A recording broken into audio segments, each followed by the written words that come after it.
Welcome back to the corner of Whimsy and Bliss.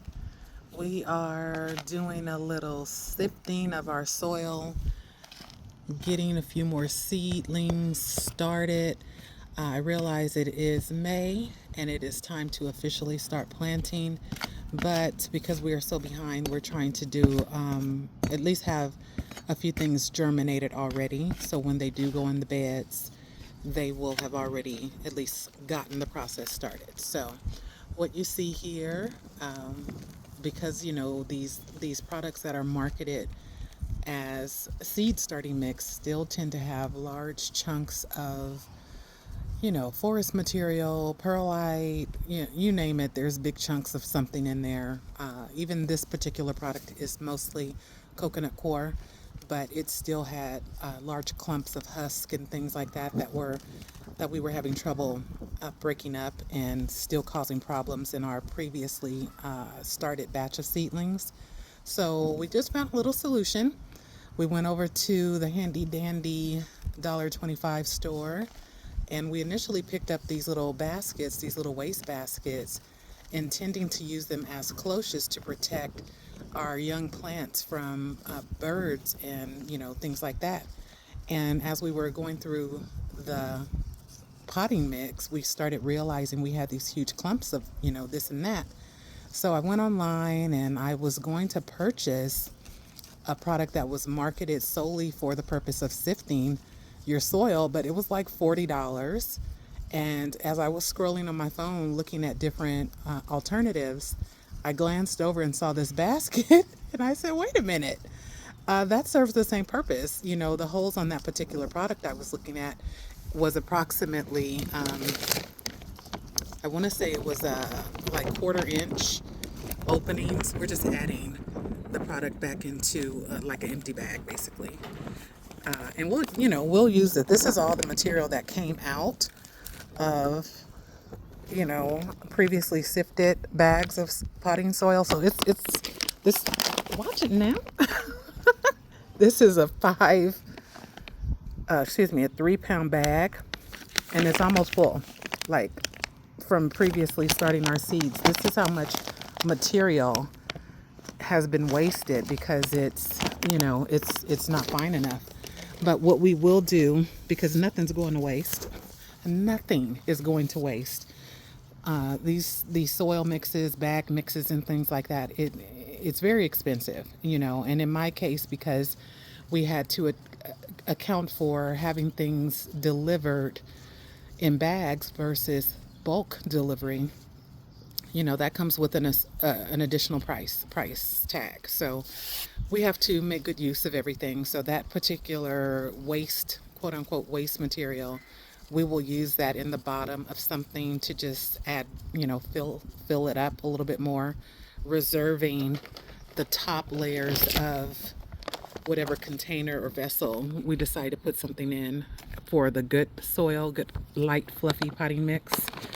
So, it's not going to waste. We're going to definitely use it, make the most out of it, but we want to make sure that our seedlings, they have a good start. We don't want them to be fighting to sprout through large chunks of wood and coconut core or even large chunks of perlite. So that's the whole purpose of doing the sifting the way that we're doing it now. And it really does make a difference. It makes the product very light and fluffy. The coconut core has great water retention properties. It stays moist, but it still holds its body. So it doesn't clump up to the point where the soil gets rock hard and the seedlings can't pop through. It stays firm enough to give it some structure and some body while retaining the moisture and without being too wet at all at any given time. So I really do like this particular product here. I wish that we could have gotten large amounts of it, large amounts of it to start the seeds, or excuse me, to fill the beds with, but that would have been an astronomical cost. So we're going to just work with what we have.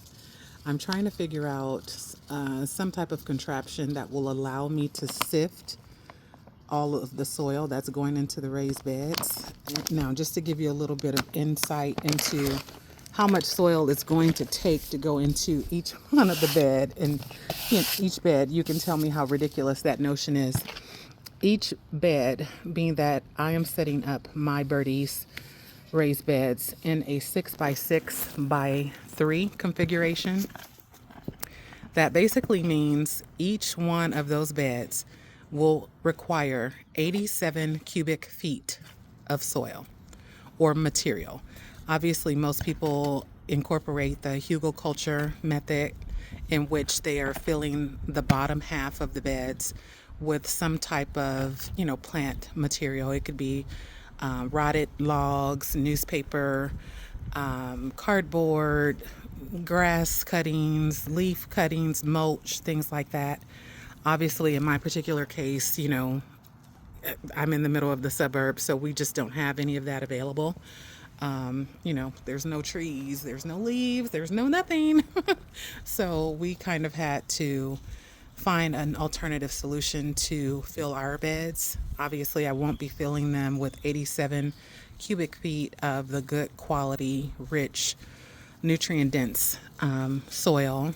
I'll be reserving, I want to say, the top 58, 59 cubic feet of the beds for that soil. So the bottom half of the beds will be filled with wood mulch and cardboard and things like this. Even something like this could go on the bottom of the bed. It will ultimately break down. It is still an organic, plant-based product.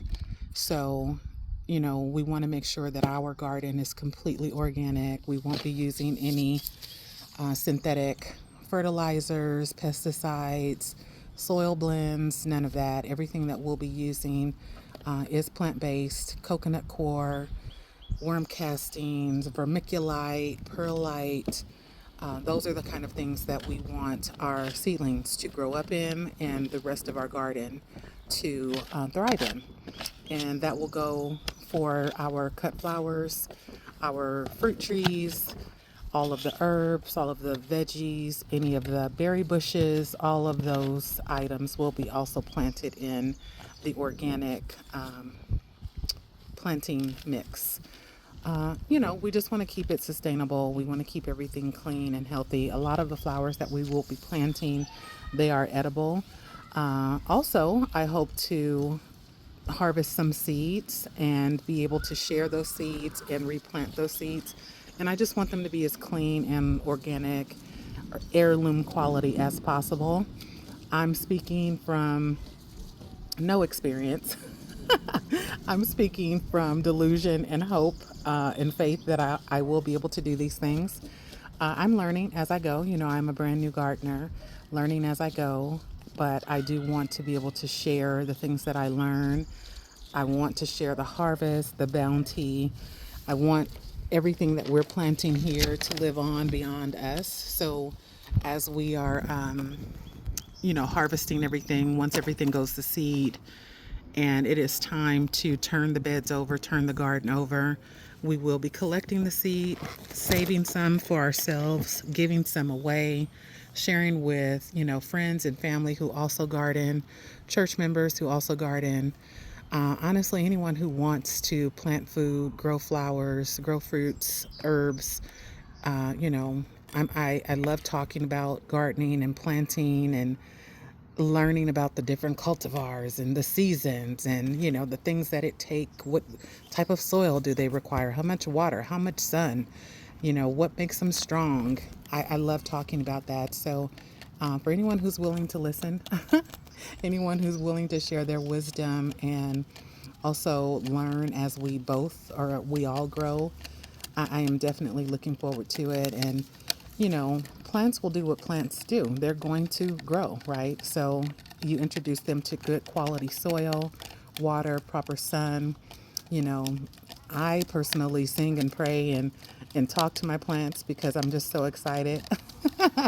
Not everyone will do that, but I feel like they benefit from it too. They are living things as well. So we should also pay respect to them as well. So that's what I'll be doing, and that's how we will be spending our times in the garden. This is definitely a passion project for us. It's an entrepreneurial project for us as well. I personally use the garden as my opportunity to decompress. I do work a very stressful and hectic full-time job, and so my time in the garden really does help me to turn my brain off from the work, from all of the chaos, from all of the problems, and all of the things that are kind of bothersome sometime about work. And please don't get me wrong, I'm very grateful for my work. It's afforded me some wonderful opportunities, being able to move back here, plant this garden, afford, the things that are going into this backyard. My work affords me those opportunities, so I am grateful. But I do also need a break. I need to be able to rest my mind, get back into nature, see beautiful things grow.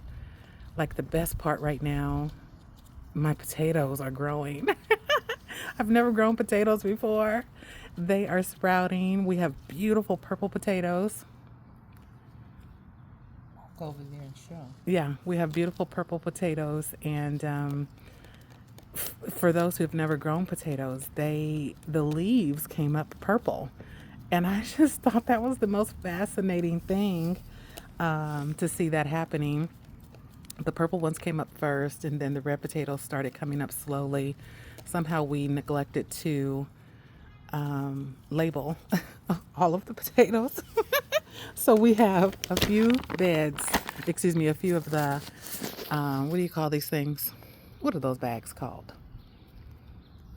Garden grow bags. The grow bags, garden grow bags. We have a few varieties of potatoes in there.